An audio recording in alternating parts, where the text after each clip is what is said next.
right, so now that we have married the old and new technology, we will hear Donagi talk about the non-splitness of supermoduli.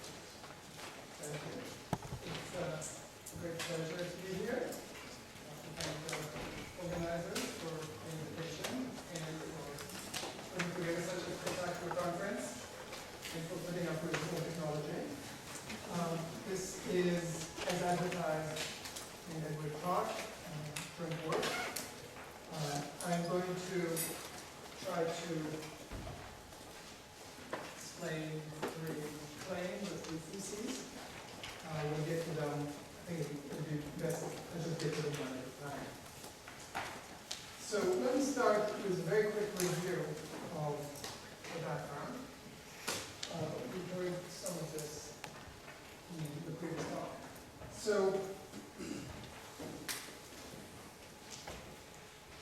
a split supermanifold is just the way you define a manifold or a scheme or anything else. It's a locally ringed space, MOS, consisting of supercommutative rings, where the underlying topology is a manifold, and the sheaf function is the product of the functions on the base and an exterior algebra over some vector bundle.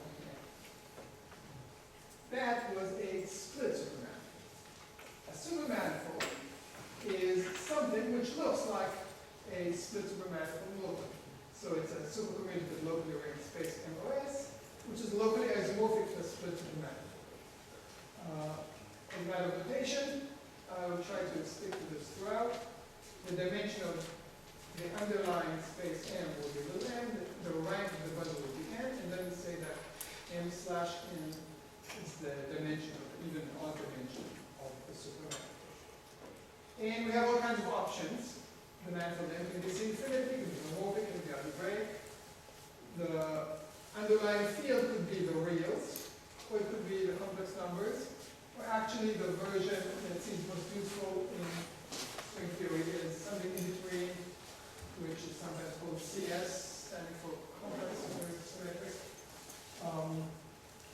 We won't worry about that.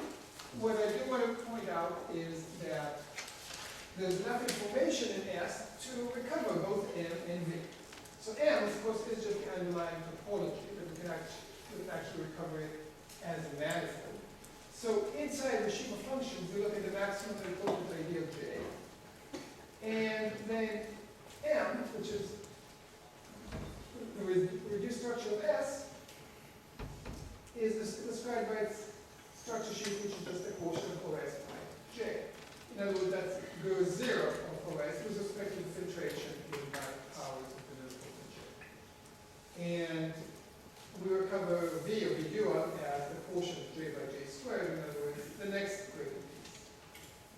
So slogan, way to remember the information content is that S determines the graded version of S. And the graded version of S is exactly equivalent to knowing M and V. And another fairly standard notation is that you have a fixed local coordinate, fixed one where it's M on the manifold, and fiber coordinates, which are the odd coordinates on V. So then let's say in the algebraic case, functions of M look like polynomials in the x's, functions of S look like polynomials in the even variables x and the odd variables v. So, is every manifold supermanifold split? Well, there is an obstruction theory that says that the answer is negative. And by far, the best place I know for reading about this is in Manil's book on H theory. Let me just review, explain a few of the basic ideas. So we start with supermanifold S. Let M be its reduced structure. We get a filtration of S by sub-things. These things will not be manifolds. They will not be supermanifolds. They will be singular spaces. But that's okay. They are locally ringed spaces. SI is just the manifold M with the ring, which is functions of S divided by the height first power of J. So it's all powers of theta up to order I, but not above I. This is not locally isomorphic to wedge product theory, that's why the intermediate things are not supermanifold, but that's okay. Now, we're trying to check whether the thing splits. So is there a splitting? That would be a map of the manifold, or the space. So can we extend the map to the ith skeleton?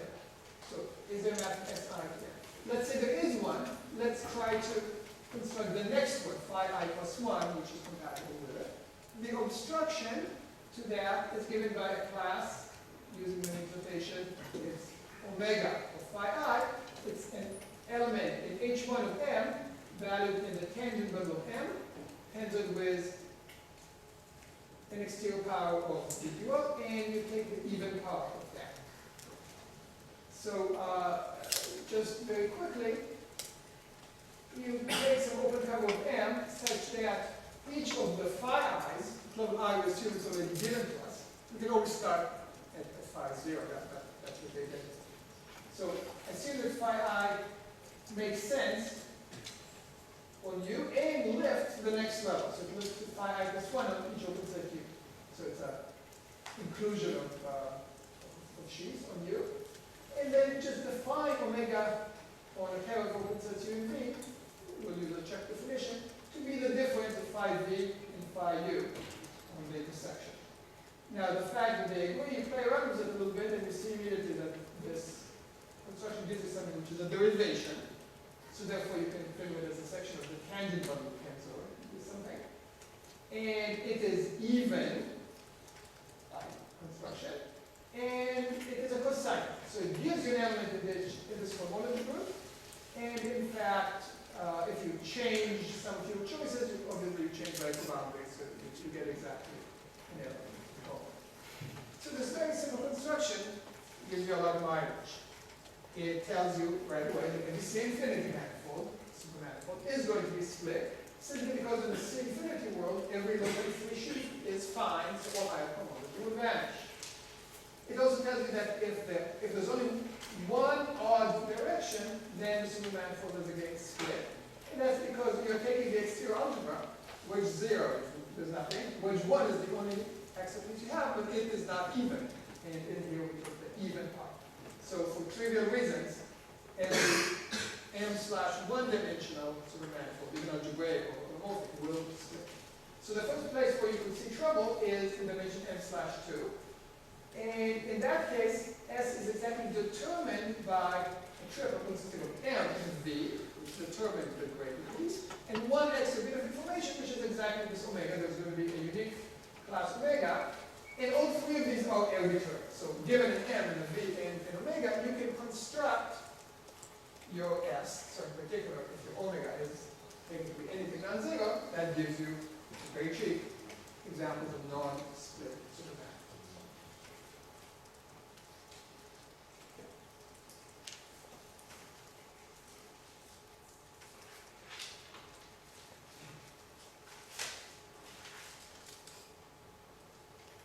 So those were supermanifolds.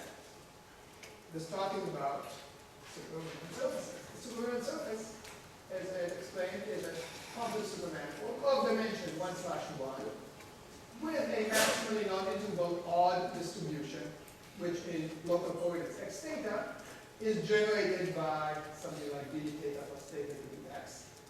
And the point is that v squared equals dx. So essentially this calculation the previous talk. If you take a function of x and theta, write it as fx plus theta times gx, apply this vector once to it. The d theta part simply reads off g, so you get gx. The ddx part differentiates both functions, but when you multiply by theta, you lose the piece that had the theta, so you only get the derivative of f multiplied by theta. So the effect is you switch the order of f and g, and you differentiate one. When you do it again, you switch them again and differentiate the other. So you see that applying this operation twice is dx. So your generator of the odd distribution is a square root of the space differentiation. Well, it's the underlying supermanifold S is going to be split just because the odd dimension is 1. The M here is just going to be the neutral Riemann surfaces. And V is going to be a spin structure here. In other words, some line one whose square gives you the tangent line. Okay, so we just saw that. And that's not very exciting. We wouldn't be studying super Riemann surfaces if they were just a Riemann surface with a spin structure. The point is to consider families of super Riemann surfaces, specifically families that include odd direction. That's where they're interesting. So over superman. It's a bit of notation. In algebraic geometry, we have to take integer powers of the tangent bundle. We feel queasy about taking the square root. But in supergeometry, that's okay. As soon as you've specified a super Riemann surface, it comes with a distinguished choice of square root of t. So we'll just unabashedly write square root of t for the chosen space. Okay, so there's a modular space in these days, and unfortunately not coordinated rotation. So I'm just going to use straight ng for the modular space of ordinary Riemann surfaces, script ng for super Riemann surfaces, and there will be other things that I will call script ng tilde and script ng tilde. For me, tilde will just denote the finite number. So there's a modular space of super Riemann surfaces. It is a supermanifold. Its dimension is 3g minus 3 slash 2g minus 2. How do we know that? Well, we can write down the tangent and cotangent reference bundles. So the even tangent is given by h1 of the tangent bundle, just as for ordinary Bosonic manifolds. The odd one is given by h1 of the square root of the tangent bundle. And you just calculate from Riemann rock to get the dimensions. And dually, the cotangents are h of k squared and h of k to the 3 halves. The reduced structure underlying ng is SNG, which stands for the moduli of closed G with a spin structure. And by the way, it's disconnected, has two components, but of course, even in odd space. So let's call this an almost theorem. And this is our good work. Mg is not split when the genus is 5 or more. And we've just heard about the relevance or lack of relevance to strict motivation theory in the previous talk. There is a version of all this when we have marked points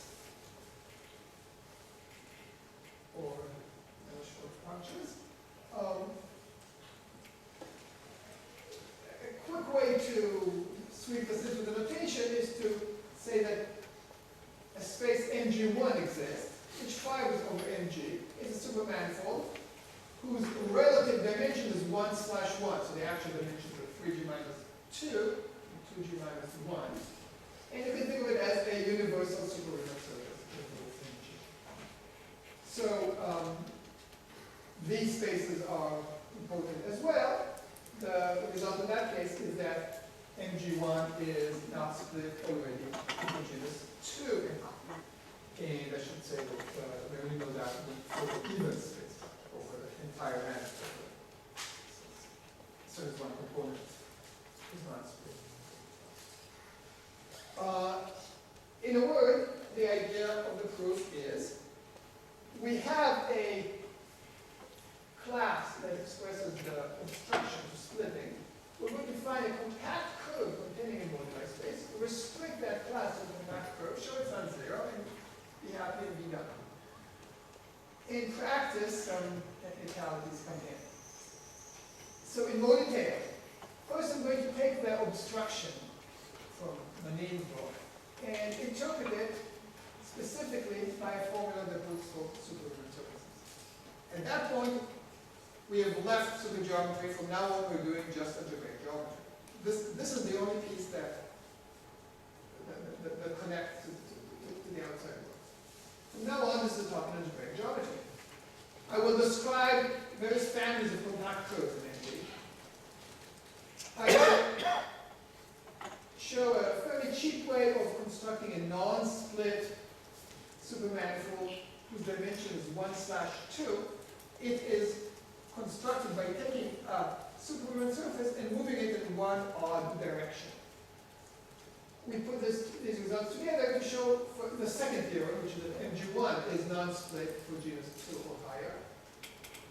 Then I will show you how to jazz up the results of our families of compact curves to actually get an embedding of some cover of MG1 into MG tilde. So there are various pairs of G and G tilde that work.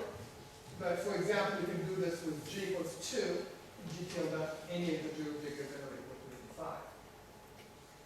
There are some more technicalities that I need. For example, I need to study the normal sequence.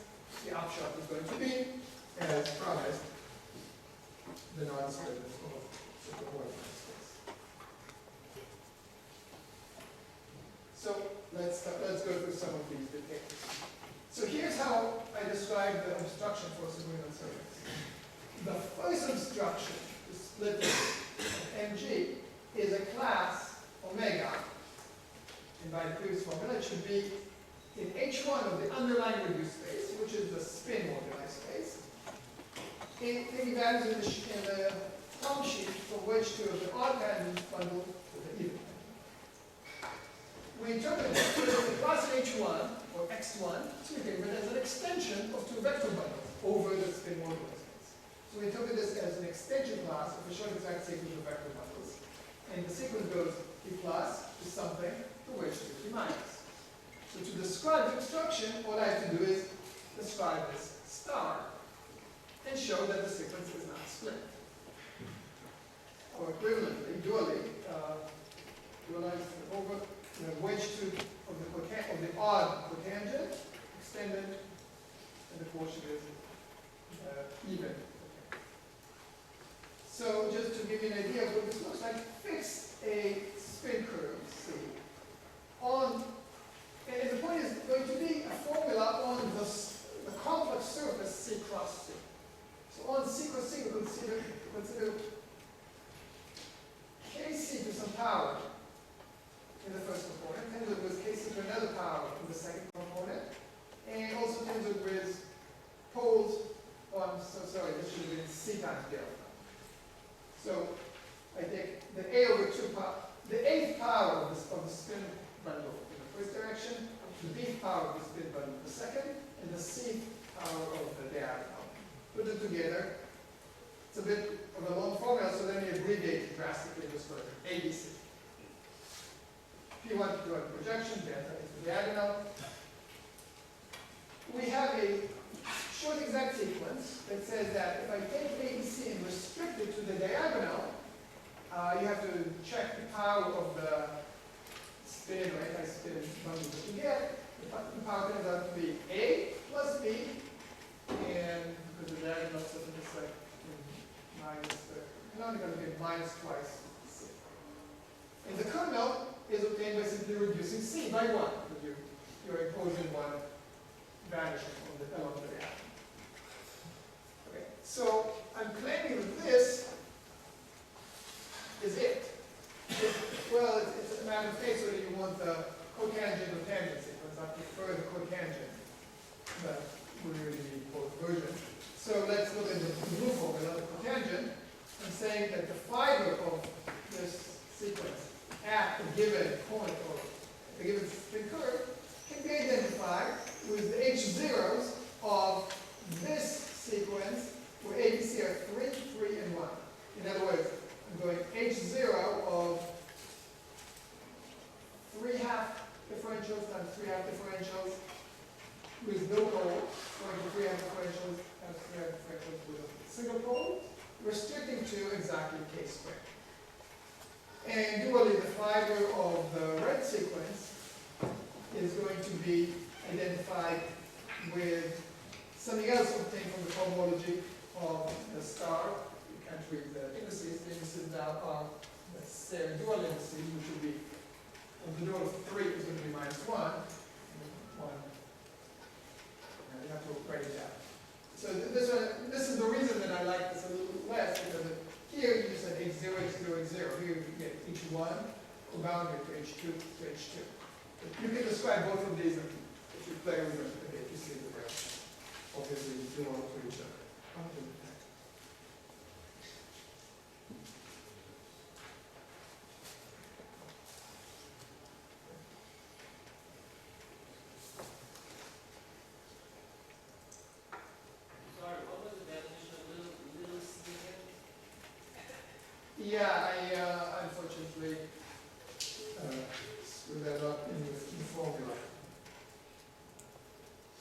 So in this formula, no, I'm sorry.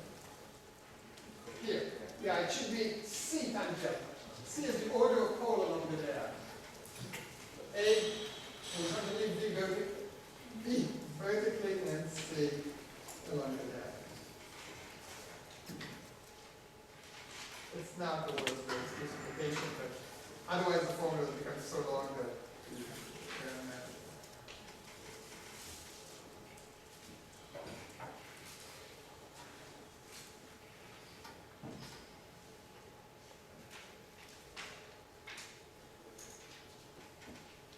So what I said was a bit of a lie. Let me make that more precise. What I really want to say is, take the long exact sequence of cohomology of one thing, let's say the 3-3-1 sequence. So I'm saying it has only 3 terms, and those are H0 terms. All the higher cohomologies vanish. So it looks like H0 of K to 3 half hangs on itself, goes to H0 of 3-3 with a pole along the diagonal, goes to quadratic differentials. Now, this is on C cross C, which has an involution that exchanges the two factors. So I really need to be careful and split this into even and odd, symmetric and anti-symmetric parts. It turns out that the even part, or the symmetric part, is trivial. It's just 0 goes to sing 2, 3 half differentials, goes to itself, goes to 0. So there's no data there. Peel that off, what I'm really saying is that the odd part is the existing part. The odd part is the sequence that I wanted. In other words, again, wedge 2 goes to an algebra extension goes to H this. And there's a similar interpretation. There are also interpretations for the marked case. Those are a little more delicate, and I'm not going to do them in too much detail. But let's say for the cotangent sequence, what you need to do is you replace 3-3-1. Okay, so now we're not just on a spin curve, we're on a marked spin curve. We have the curve, and the spin structure, and the pole. So we also have a point called a P. Okay, so instead of 3-3-1, we take 3P, 3P1. Where the P here means I allow a pole at the point when x equals P. And this P means a pole when y is P. And I'm also allowing a pole along that gap. So now this maps to KC squared with a second order pole at P, and the kernel is the way it is. So this is the natural thing you would do if you try to put a pole in. It doesn't give you the right answer. This ends up giving you the right sequence, but for a slightly different, more complicated extension. The piece you want is obtained by restricting. So into this, that's KC squared with a single pole, and you have the natural extension. Interesting that together you have that. It's not going to be free. It's not going to be in a niche. But anyway, the interesting part of that is the right interpretation in the present model. Okay, so let me tell you a little bit about what we know about compact curves. That's another ingredient that we need. There are at least 4 different ways of producing these. One comes from the syntactical multiplication. The other is due to Hertzebruch, based on examples of Atiyah and Kodaira. Then there are various improvements that have been worked out, and I'll give a couple of examples of those. And we're going to actually use a specific example that involves triple multiplication. So the syntactic story is pretty simple. The ordinary moduli space has the manifolds multiplication, but it also has a smaller multiplication, which comes from embedding it into the syntactic multiplication of the moduli for given varieties and closing it there. And there, the boundary has dimension 2. So if you just intersect with, you embed this in a projected space and intersect with a linear subspace or any generic subvariety of the right codimension so that you get a curve, generically that curve will miss the boundary. If it will be in the interior. So there are a lot of compact curves in NG whenever this makes sense, which is when G is 3 or more. Probably we will have to mention 1.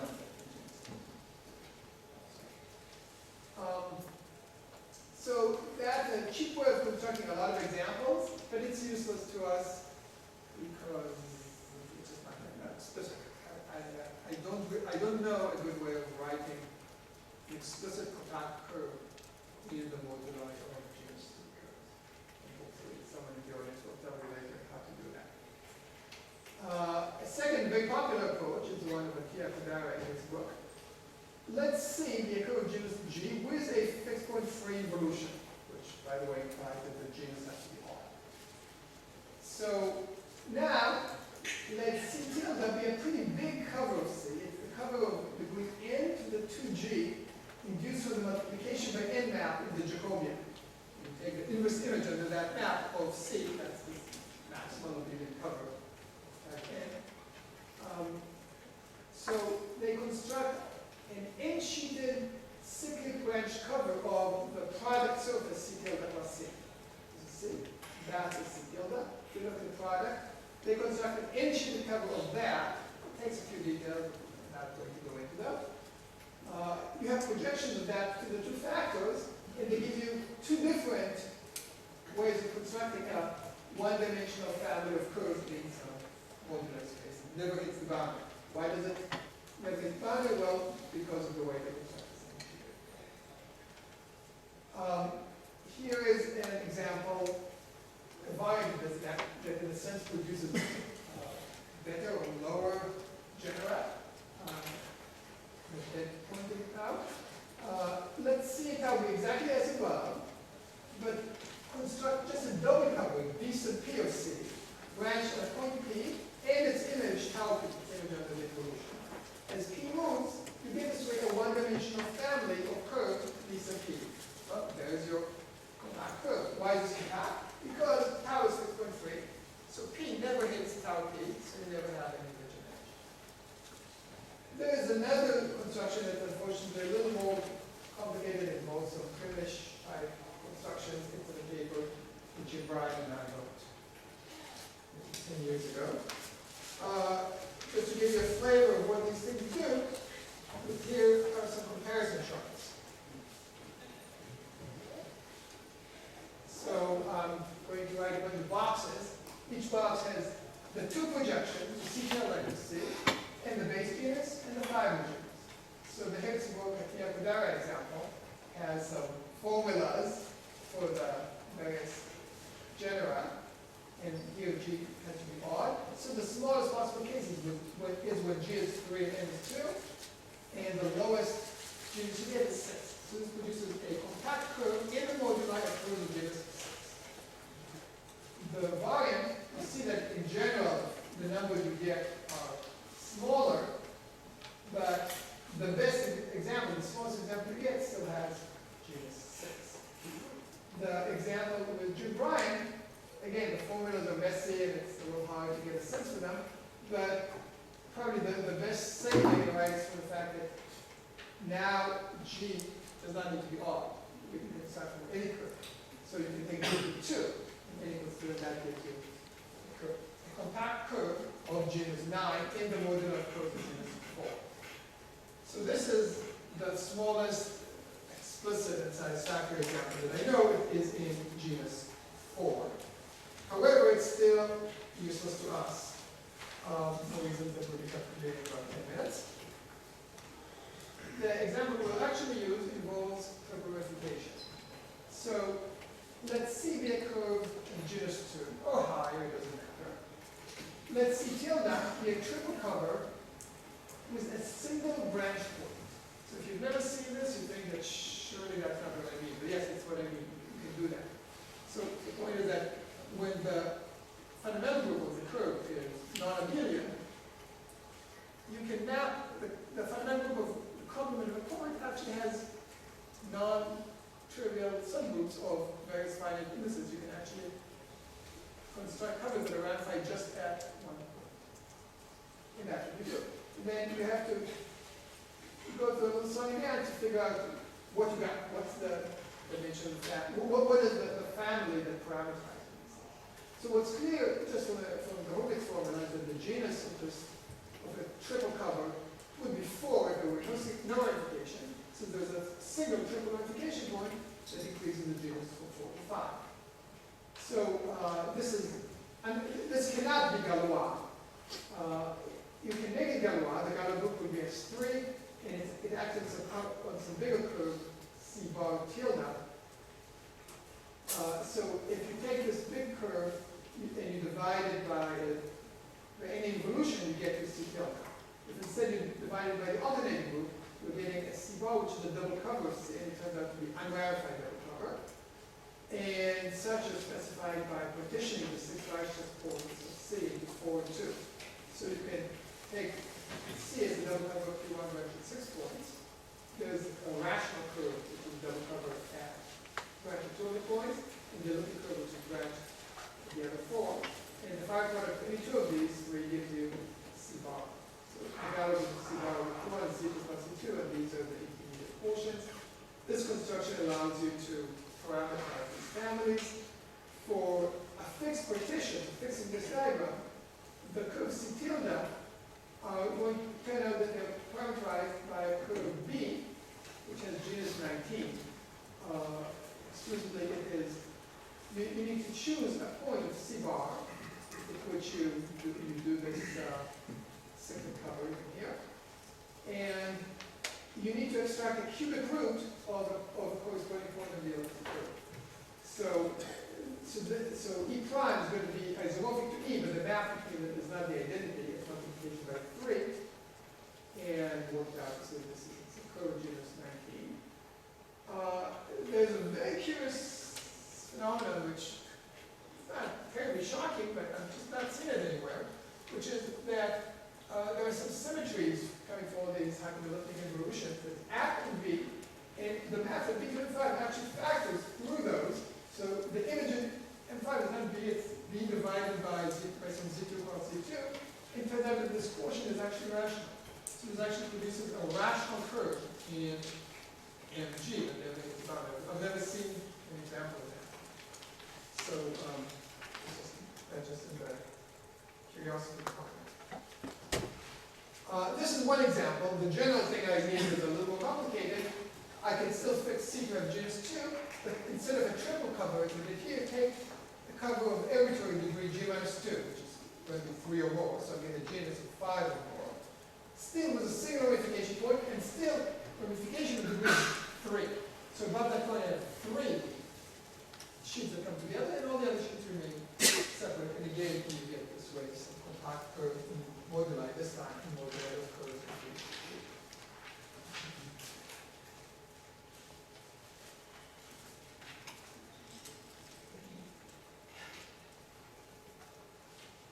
Okay, so let's see our first explicit non-split supermanifold. It's really a one-parameter family of superhuman surfaces.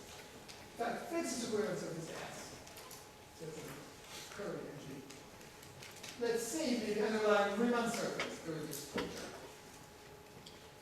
And choose an odd tangent direction, epsilon. So epsilon is in the tangent, in the odd tangent space at S to Mg. But another interpretation of this epsilon is that it's a map from the odd numbers to Mg. It's a point together with an odd vector. We can always exponentiate that vector to n. So over Mg, we said there is a universal curve. Pull it back by this map called the result x epsilon.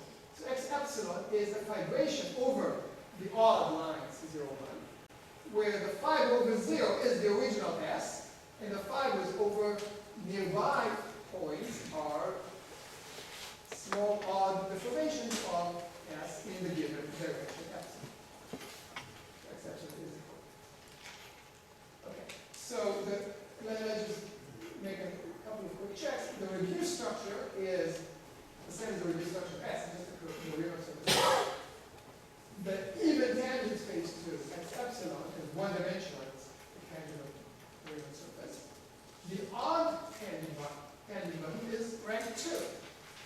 And from the fibration, we get a special exact sequence which maps to the pendulum's trivial length, which is O, and the fiber in it is P minus of S, which is the square root of the pendulum. Okay, so putting these three facts into a calculation, we can at least see where the obstruction class of this epsilon is. It's an H1 of the reduced structure whose value is a volume which to P minus P plus. So I substitute x epsilon reduced is just C. But now let's see, what are these bundles? So these are just bundles on the curve C. P minus. This should have been wedge 2 of, this is wedge 2 of this. The determinant of the middle bundle is the tensor product of the quotient and the sum. Oh, doesn't matter, so just get P minus of S. So what homomorphism from P minus to P plus? P plus is the tangent of C, P minus is the square root of that. Hom is just the square root. So the bottom line is that the obstruction lives in H1, C whose value is in the spin strength. So this is just the odd tangent at S. The claim is, it's not just a mysterious thing, it's the epsilon level starting point. And you just follow the definition, the construction by open covering of the obstruction, and you just work it out, and it's the series of tautologies to check this. So just start with any non-zero epsilon, and voila, you have your example of a non-split 1/2 dimensional. Okay, so let's show that MG1 is non-split. So here, we'll make geometry comes in. So if we do those off for a couple of minutes. But let's fix a curve C, which is G. So we think of it as a fiber of the universal map from MG1 to MG. So C itself is contained in MG1, it's the fiber over F1. And it also chooses the structure. Well, the same C lives in the spin version of MG1. We don't need any covers. So the theorem says that the obstruction to splitting this does not vanish if the G is equals 2, and the spin is even. So the supermoduli of MG1 is not split. And again, to save, try to increase the readability, instead of writing T plus or T minus of MG1, let me just call it T plus or T minus. If I'm not saying T plus of what, I mean MG1. So here's the outcome. We're going to take our omega and restrict it. It's an H1 on some big manifold. We're going to restrict it to the curve C, which sits inside that manifold. Inside that. I need 3 levels. The first tells me that, remember, the tangent to T plus is the tangent to MG1. It contains the tangent to the fiber, which is the tangent to C. So there's a map from TC to T plus. I've copied everything else. And the first lemma says that my omega comes from some class that's called nu in here. Similarly, I have an odd version of this inclusion. So that's the square root of C, of TC, mapping to T minus. And it induces a map from TC tangent of T minus to H2 T minus. It's not immediately on this right hand side thing. I'll try to convince you in a second. So we can pull nu back. Remember this? So lemma 2 says that the image of nu under that map, so it lands in this particular thing. Well, you can parse it out by noticing that the tangent, the odd tangent to MG0, whatever it is, along the curve, it's not moving. It doesn't depend on the point. This depends on MG0, not MG1. So this is constant, and you can pull it out of the H1. So this is just harm from it, P minus MG0, to whatever is left, which is just H1 and C of the square of the split structure. So in other words, this whole group where things live is just the isomorphisms of P minus of MG0. The lemma says that the image of nu in this isomorphism is the identity. And the third lemma says that under a further map, actually it's the same map that I had before. I started with a class of T plus, I pulled it back to TC, I went down, I'm now moving forward again, and saying that the image of the identity is not zero. And this is the image of omega C under a map, so omega maps to something which is non-zero, so it is non-zero and so maybe this diagram will demystify this a little bit. So look at diagrams 1 and 2. 1 is a map from T plus of Mg1 to T plus of Mg0. This is what I'm doing is T plus. The 5 ways to even and C. Then there's the odd version where the kernel is the square root.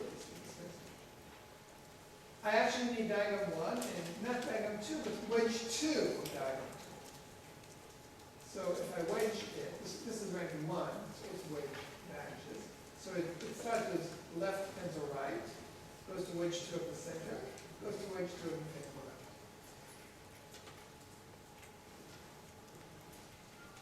So I now get an array, and I wrote only the groups that I needed. I'm writing sequence 1 horizontally and sequence 2 vertically. It's really a double long exact array that I'm only writing the groups I need. The game is I start with a class omega restricted to curve C. Level 1 says that it lifts to a class P. It has an image in here. This group ends up being just the isomorphisms of this little space. And lemma 2 says that the image here is the identity. Lemma 3 essentially says that this group is 0, so that the image of this thing back here is still non-zero, this happens in general. So that says that omega C goes to something non-zero here, so omega C is non-zero.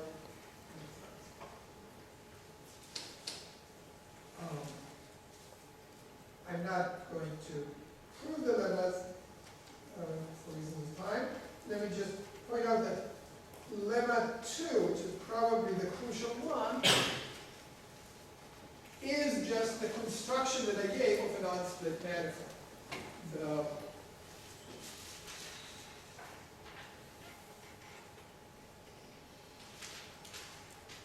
So if you check carefully what it means to start from here, left, and map it here, interpret this as an endomorphism, it's the endomorphism that sends an element of P minus, we used to call that epsilon, to something. What's the something?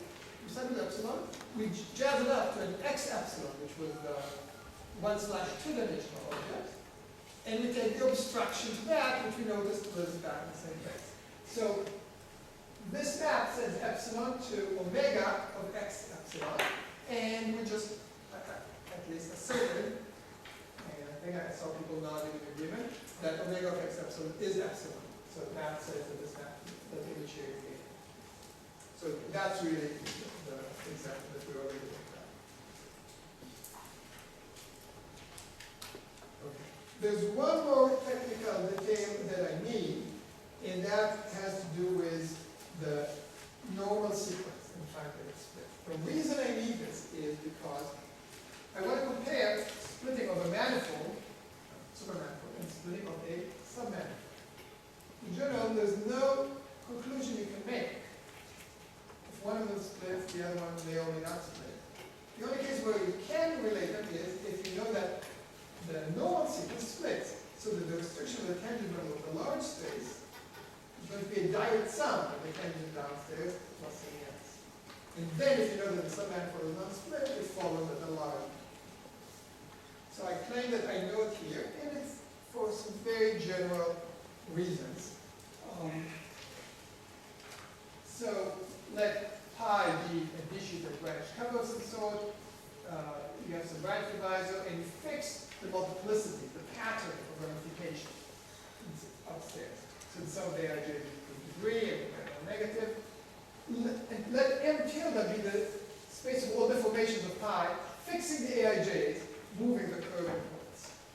So this M tilde Gn, on the one hand, has a forgetful map to MGN, which just sends such a gadget to the underlying curve C. But there's also the map that sends it to the curve C tilde, which has some higher digits. The claim is that the normal bundle of the sequence splits globally.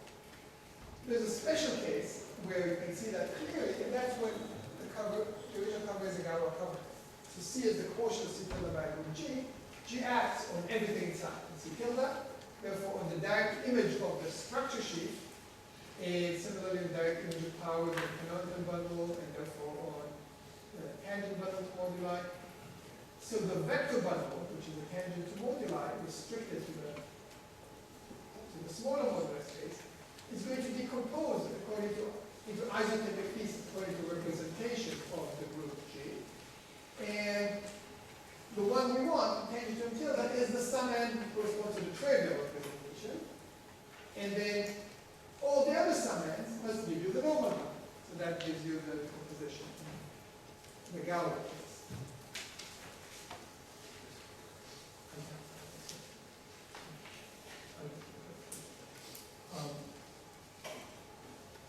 So in the general case, you just jazz it up a little bit, and you observe that you can always go to a Galois closure and compare, and you conclude that the normal sequence for any modular embedding of this form always is going to decompose. A key step is you need to figure out formulas for how the direct image of the structure sheet decomposes into pieces. This is the general formula. I think the one here is the one to look at. You can take the structure sheet, twist it by some multiple of the various multiplication points, and there is some specific formula to get for how it decomposes. And you want to apply that to say that, therefore, by the projection formula, the direct image of powers of canonical bundle will also split likewise. Well, that kind of works. But does it work in the odd case? In the odd case, it does work, of course, for the even space, but the question is for the odd space. So we need to decompose the direct image of an L power of the canonical bundle. We know L is not an integer. L is minus a half of tangent bundle, or L is 3/2 of cotangent bundle. And you see that in the previous formula, what you get is that it gives you twisting by aij minus 1 over 2, or aij with the degree of local ramification. So in order for this to work, you must have odd ramification. That is why we couldn't use the Hertzberg example or any of the others. We had to find examples where all the ramification orders are odd. In that case, indeed, the spin structure of C is the spin structure of C tilde, so you have some reasonable compatibility. And you can check that the obstruction classes live in the same place, and in fact, they are equal. And I'm not going to prove that. But, well, let me just say, there are two ways to prove it. One is to work out the formulas of C cross C and check explicitly that all the sequences are compatible under restriction and under the group action. The more interesting way is to observe that what this really says is that the map of moduli spaces lifts to a map of supermoduli spaces. So this is a non-trivial fact which doesn't seem to be anywhere in the literature. Given a map of Riemann surfaces and super Riemann surface structure above the base, you can canonically lift that to a map of, to a family of super Riemann surfaces. So just to put the ingredients together, we now have everything we need for the proof of non-splitness. The first obstruction to splitness is the class omega, which is H1 or something. It's the class of an extension of vector bundles on the moduli space. We interpret this extension as a global section on C cross C of some sequence.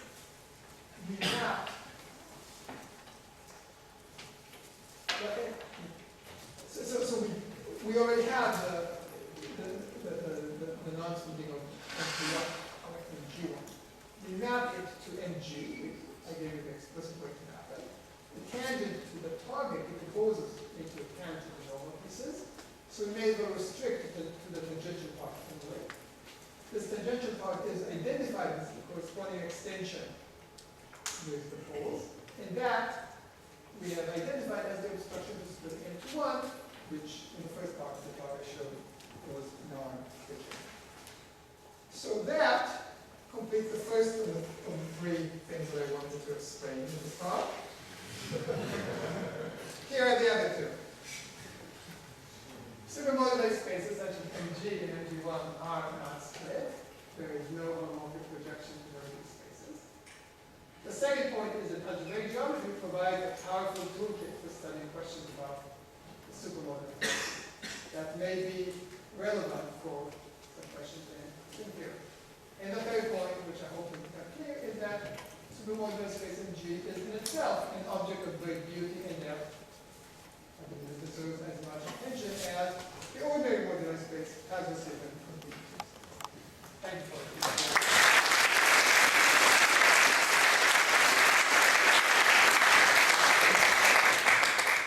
Before taking questions, I have a very important announcement, which is that immediately after the questions and after one more round of applause, we will all immediately go outside the building, not stopping for coffee, tea, or cookies. There will be a group photo, which Albert promises will happen very quickly, and then we'll come back in and have a coffee. All right, so questions? We have some listening for vector bundles, for vector bundles from Supermoduli. There are such things. I have not looked at it. The question was, is there a moduli space of super vector bundles? My new book has some characterization of sheaves on these things. Are there other questions? All right, well then let's think on again and